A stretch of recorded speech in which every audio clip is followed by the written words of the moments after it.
Let me explain the big old scam that dog training is, and why it's affecting you and how it's affecting you and how it's destroying your bloody life. What you know as positive reinforcement is actually IGP dog training in disguise. How do I know this? All these trainers are out there right now blaming B.F. Skinner for the quarters of dog training, a man that openly opposed punishment. Even Ivan Balabanov on his own podcast admitted, and I quote, it wasn't even a moral issue for Skinner. He openly opposed punishment.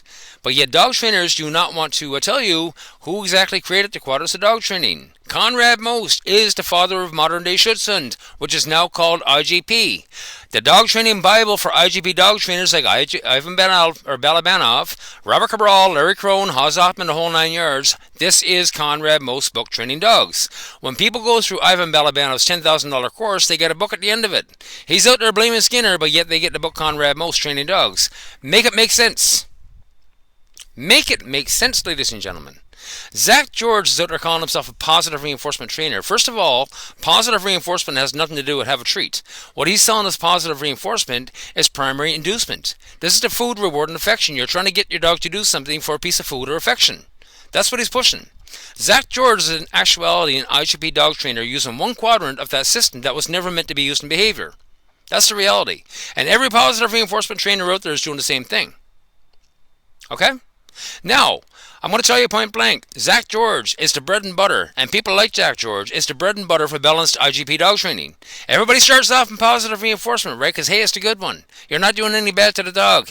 It's only a primary inducement. It's only a piece of food. But I can't tell you how many people I've heard say, am I doing the right thing for the first time to give that treat? The answer is no, but once you rationalize away that first bad step, guess what? The rest come easy. You start off in positive reinforcement. When that fails, you're going to be off to balance training. And it's funny how you take the primary inducements with you. You take the treats with you. Now you go from one quadrant to all 4 quadrants. See how it works? Positive reinforcement. How many people have had any success in dealing with behaviors using positive reinforcement? Zach George or any other freaking positive reinforcement trainer out there? Let's get a show of hands. You start off in positive reinforcement. It's actually guaranteed you're going to springboard into balanced training. And that's where the real money comes in. That's when the real abuse comes in. And let me tell you, I've heard so many dog owners, the first time they put that prong collar around the dog, they're asking themselves, am I doing the right thing? The answer is no, but again, you're going to rationalize it away. The first time you use the e-collar, you start on vibrate with best intentions, but once you rationalize away that first bad step, the rest come easy. Eventually, you're going to start shocking your dog. And eventually you're going to start jacking that shock up because you always need that threat of punishment. 15 years ago, treats were a tool of last resort. You used to train the dog and get rid of the freaking treat. Here we are 15 years on. Now the treats are an insurance policy. We got people like Zach George out there. Oh, don't put the dog training treats away. Always have it on your side. If these things were training tools at all, you wouldn't need them for the life of the dog, would you? Same thing with IGP dog training. 15 years ago, e-collars and prongs. Used the tool, train the dog, and get rid of the tool. Today, 15 years on, it's always leave it on. Why bother taking it off? It's an insurance policy. It's the constant threat of frickin' punishment because it was never a training tool in the first place. They keep selling these things as training tools. If they were training tools, you wouldn't need them for the life of the dog, would you? All the treats, the clickers, the prongs, the e-collars, the crates, the muzzles, these are all part of IGP dog training.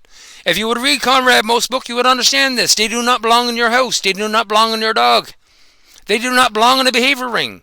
All these treats and clickers and prongs and e-collars and everything else is all part of IGP, is all part of the system called a pet care conglomerate. When Larry Crone is over on his page crowing about how he's been preaching and manipulating pet dog trainers for years to see the genius of IGP, the genius of IGP is not that they can train dogs, because if I take their tools away, they couldn't do it.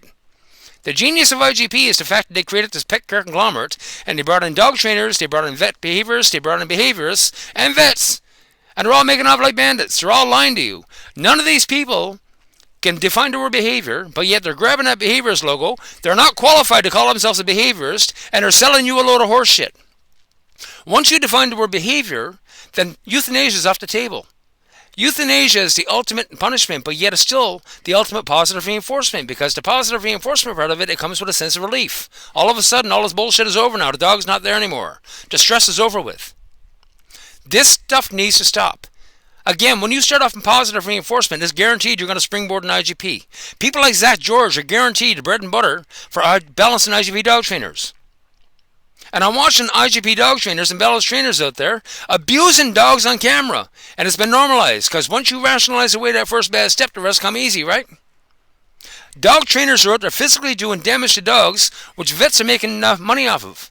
Vets are out there doing physical damage to dogs you through spay and neuter, and guaranteed you're going to have behavioral issues as a result of hypothyroidism. So guess what? Dog trainers and behaviors make money off of it. That's the reality. Welcome to the frickin' scam called dog training. Have a good night.